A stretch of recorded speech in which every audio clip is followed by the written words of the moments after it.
Olá, boa tarde. Eu me chamo Sara Ribeiro Rangel e eu vou dar início agora à minha apresentação de pesquisa da disciplina TCC1, que é orientado pela professora Dayana da Silva Paixão. O tema do meu trabalho, da minha pesquisa, é a umidade por acessão capilar em paredes residenciais e seus sintomas devido à umidade do solo. E é referente ao curso de Engenharia Civil, no qual eu estou cursando e estou no 10º semestre. Então, vamos dar início à nossa apresentação. A começar pela introdução. A umidade é uma das manifestações mais frequentes nas edificações. Ela tem sido muito estudada, ela tem sido observada e chega-se à conclusão de que ela configura 60% das problemáticas que podem surgir numa edificação durante toda a sua vida útil. E diante de todas as áreas, que essa umidade ela pode surgir, ela pode se manifestar, a que mais tem preocupado é o tipo de umidade ascendente, de maneira ascendente. Esse é um tipo de umidade que pode gerar degradação, corrosão na parte inferior das paredes de um imóvel. E essa umidade, ela acaba se findando ali, ela acaba atingindo uma certa altura de até 1,5 m nas paredes das edificações e ela se finda quando alcança um determinado nível onde pode haver o equilíbrio entre a evaporação e a capilaridade que está ali presente nos materiais daquela obra. A umidade ascendente tem sua origem na presença de água do solo, onde foi edificada a estrutura. E essa água que está ali presente no solo, ela pode ser proveniente de precipitações ou até mesmo de um lençol freático, que existe ali naquele local.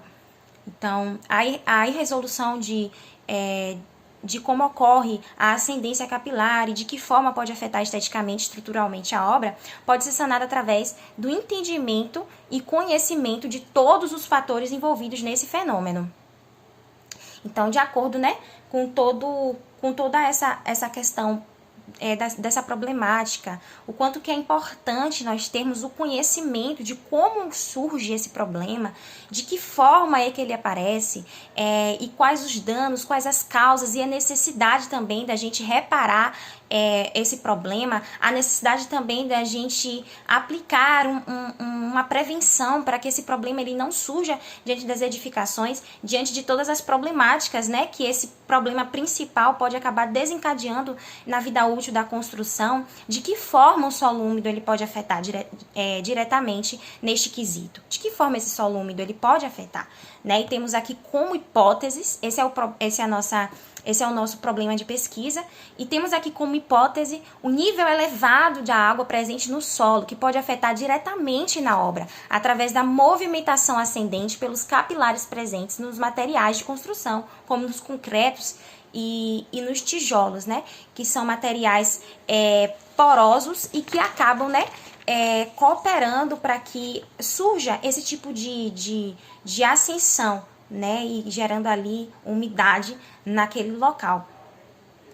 O contato dessa água que ascendeu com os materiais utilizados na obra pode gerar atritos e despertar externamente outros problemas sintomáticos, como, por exemplo, o fenômeno de eflorescência. Por isso que é importante não negligenciar as etapas essenciais, de todo o projeto, que geralmente são aquelas etapas primárias antes de se edificar uma construção, antes de estabelecer ali, a base da edificação. É necessário primeiro analisar o local, é necessário primeiro verificar as necessidades daquele local, se precisa de uma correção, se precisa de uma corretiva, se precisa de uma preventiva também, para que não surja não só problemas como esses, mas outros que podem acabar surgindo devido a essa falha na fase inicial de um projeto, Um solo que é saudável, que é bem estabilizado, ele pode garantir bons resultados na edificação e encerrar com a disseminação de problemas, como esses. Justificativa.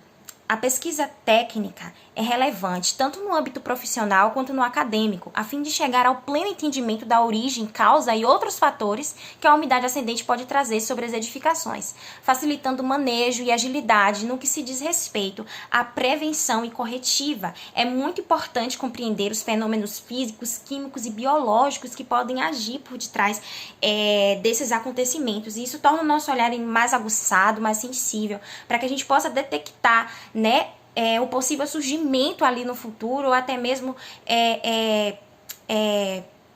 ou até mesmo os pequenos sinais que podem ali estar nos mostrando, nos alertando que lá no futuro pode surgir problemas como esses na edificação. E isso vai nos ajudar, né, a identificar a raiz do problema e acabar com ela ali logo mesmo, né? Porque a intenção do profissional, a responsabilidade do profissional não é mascarar o problema, mas é solucioná-lo, é acabar com ele. Porque se a gente ficar sempre mascarando o problema, ele pode surgir de novo e de novo e de novo. Isso pode gerar danos financeiros, né? Além de problemas também na saúde da pessoa que possui aquele imóvel, né? Do morador daquele local. E isso pode gerar muitas consequências. Temos como objetivo geral nesse trabalho discorrer acerca da manifestação patológica, a umidade por acessão capilar e os seus possíveis sintomas, que se originam devido à umidade do solo. E como objetivos específicos temos descrever o fenômeno de acessão capilar e as manifestações patológicas devido à umidade, explicar a influência que a umidade no solo tem sobre a infiltração ascendente em paredes, determinar a importância do estudo do solo e das ações preventivas antes de iniciar a edificação. Então, vamos dar início agora ao nosso marco teórico. O primeiro ponto, que é a acessão capilar e as manifestações patológicas devido à umidade. Na água existem forças internas de coesão e adesão, que determinam o fenômeno da capilaridade. Então, a força de coesão, que é a atração de moléculas que mantém, né, os átomos e moléculas de um mesmo material unidos, gerando um equilíbrio em um determinado líquido que esteja ali no determinado recipiente, no determinado local. E a força de adesão é a atração entre partículas de materiais diferentes. Então, vamos considerar que nas bordas de um determinado recipiente que comporte ali um determinado líquido ou uma certa quantidade de água, ocorre ali, né, um desequilíbrio nessas bordas. Então, as moléculas elas acabam sendo puxadas devido à força de coesão que se encontra ali naquele local, e a que se encontra perto da borda vai subindo devido à força de adesão, né, ascendente, que se sobressai, que acaba se sobressaindo e forma um menisco ascendente. Então, esse fenômeno ele se encerra quando o peso da água deslocada equilibra com a força de adesão. Então, quanto mais estreito ele for o recipiente ou o capilar, mais a água ascende. E por isso que nas edificações chega até 1,5 m de altura, né? Devido aos capilares que existem ali no material da construção, que existem ali, né, no concreto, no tijolo, nos materiais que estão ali na edificação, são capilares muito pequenos. Então, por isso que chega até 1,5 m de altura, né? Como podemos ver na figura 1, que retrata isso no efeito de capilaridade. Então, temos 3 tipos aí de espessura e podemos ver que quanto mais estreito for a espessura desse recipiente, mais a água vai subir, mais a água vai ascender, né? Então, tá aí, né, a explicação para esse determinado nível elevado de água nas paredes. Segundo Fiore, né, 2015, na página 87, capilaridade é a propriedade pela qual a água do solo ou outro líquido qualquer alcança pontos situados acima do lençol freático, através de tubos de pequeno diâmetro conhecidos como tubos capilares. Né? Então, quando o lençol freático ali ele alcança um determinado nível elevado, a água acaba ascendendo pelos capilares e gerando, né, toda essa problemática na construção. E não apenas o lençol freático, como eu disse mais acima, mas também, né, a presença de águas que muitas vezes está ali naquele determinado solo, como, por exemplo, né, a água que é decorrente das precipitações e que acabam gerando empoçamentos ali naquele local, podem também subir, né, elevar-se através desses vasos capilares, através desses tubinhos capilares que possuem na estrutura da parede. Então, eles acabam estourando na parede, gerando várias problemáticas nas edificações. Então, dessa forma, compreende-se a necessidade de impermeabilizar a viga baldrame, como a gente pode ver na figura 2 aí, que fala realmente sobre isso, né? Sobre o processo de impermeabilização. Então, nós podemos ver aí esse processo de permeabilização que gera uma barreira, né, ali naquela viga, naquele local, impedindo, né, que a água ela ascenda e passe para outra parte da estrutura da edificação. Então a água ela acaba ficando ali retida e não sobe. Então a gente dessa forma, né, pode analisar a importância desse processo antes de continuar levantando a estrutura dessa obra.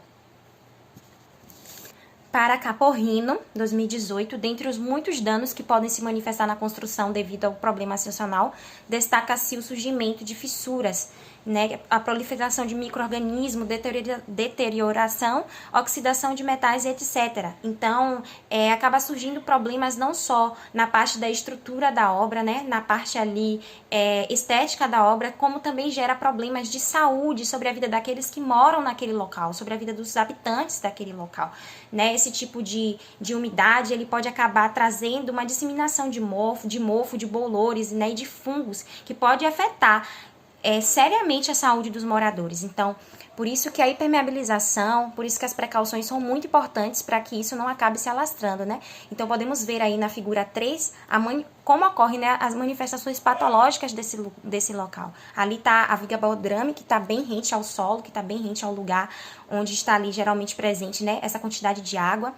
E quando ela acende, ela começa a ocasionar, né, a gerar manifestações patológicas ali na alvenaria daquela construção.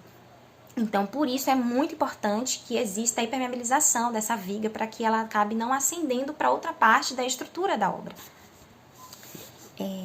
O próximo ponto que vamos falar é sobre a influência da umidade no solo sobre a infiltração ascendente em parede. Para Pinto, em 2006, os solos são compostos por partículas de água e ar nos seus espaços intermediários, né, como consta na figura 4, e essas partículas de forma geral são livres para se mover entre si, o que garantirá as características de determinado solo. Então a gente pode ver aí, né, na figura 4, que é onde especifica a composição dos solos, que existem partículas sólidas, água e bolhas de ar no determinado solo. Então, a depender do seu tipo, ele pode facilitar ou prejudicar a construção, né? E nesse último caso, é o que geralmente acontece com sólidos que têm como característica ser um solo úmido, né? Ou propensos também a alcançar um determinado nível de umidade. Por isso que é muito importante o estudo, o preparo e prevenção daquele lugar, para que esse solo ele seja bem alimentado, para que esse solo ele seja bem corrigido, para que esse solo ele seja bem tratado antes de levantar a edificação naquele lugar. Então precisamos ter muito cuidado, porque um solo que ele é alimentado em sua fase líquida, ele pode gerar sérios problemas, né? Influenciar diretamente para que ocorra problemas ascensionais como esses que nós estamos estudando, né? Então por isso que alguns posicionamentos são importantes, são necessários para que a gente possa precaver isso, para que a gente possa, né, ter uma atitude de prevenção contra isso. É o que nós vamos começar a ver a seguir, né, no próximo ponto, que é a importância do estudo do solo e as prevenções antes de iniciar a construção.